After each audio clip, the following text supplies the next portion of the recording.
বন্ধুরা, দিদির বাড়িতে নারায়ণ পুজো আছে, তাই আমরা রেডি হয়ে টোটো করে যাচ্ছি। শোনা মা, হাই করে দে। আর একজন এই যে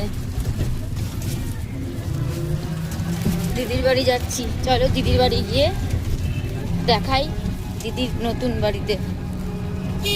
এসেছি শেষমেশ দিদির আর একটা বাড়িতে। গোপাল দেখো জামাই সেজেছে। শুরু হয়ে গেছে, পুজো শুরু হয়ে গেছে না? বাবা, এখানে আমার রান্নার তোড়জোড় হচ্ছে তো।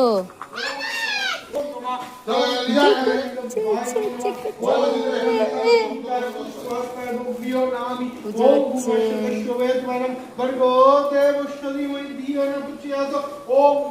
পুজোর জোগাড়, পুজো আরম্ভ হয়ে গেছে।